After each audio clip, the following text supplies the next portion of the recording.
আজকে আমরা আলোচনা করব ধ্বংসমূলক প্রাকল্পিক নিরপেক্ষ ন্যায়। আমরা প্রাকল্পিক নিরপেক্ষ ন্যায়ের গঠনমূলক দেখেছি।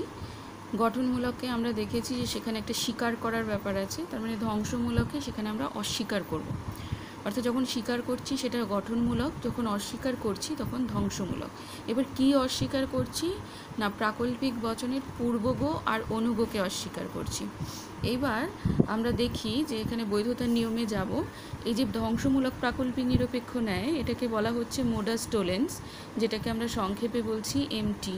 যেমন আমরা গঠনমূলক প্রাকল্পিক নিরপেক্ষ ন্যায়কে বলেছিলাম মোডাস পোনেন্স, যেটাকে আমরা এমপি দিয়ে বুঝিয়েছিলাম, এটা হচ্ছে এমটি। এইবার আমরা তাহলে ধ্বংসমূলক মানেই হচ্ছে অস্বীকৃতি বা অস্বীকার করা। কাকে অস্বীকার করব না, এই যে প্রাকল্পিক বচন এর মধ্যে যে পূর্বগ বা অনুগকে পাবো, সেই পূর্বগ অনুগকে অস্বীকার করব। এবার বৈধতার নিয়মে আমাদের বলে দেওয়া হয়েছে কোথায় কোনটাকে অস্বীকার করতে হবে। আচ্ছা, তাহলে আমরা দেখি প্রধান যুক্তিবাক্য সবসময়ই প্রাকল্পিক বচন হবে। অর্থাৎ যখন আমরা যুক্তিটাকে গঠন করছি, প্রাকল্পিক নিরপেক্ষ ন্যায়কে গঠন করছি, সেটা গঠনমূলক হোক বা ধ্বংসমূলক হোক, সবসময়ই সেটা প্রাকল্পিক বচন হবে প্রধান যুক্তিবাক্য। আচ্ছা, অপ্রধান যুক্তিবাক্যে আমাদের কি করতে হবে না, প্রাকল্পিক বচনের যে অনুগ তাকে অস্বীকার করতে হবে। তার মানে অপ্রধান যুক্তিবাক্যে আমরা অনুগকে অস্বীকার করব, সিদ্ধান্তে গিয়ে আমরা পূর্বগকে অস্বীকার করব, তাহলে যুক্তিটা বৈধ হবে।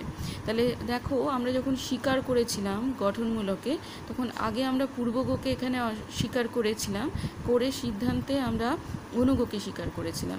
এখানে কিন্তু ঠিক উল্টোটা। ধ্বংসমূলকের ক্ষেত্রে যুক্তিটি তখনই বৈধ হবে যখন আমরা অনুগকে অপ্রধান যুক্তিবাক্যে অস্বীকার করব এবং সিদ্ধান্তে গিয়ে পূর্বগকে অস্বীকার করব।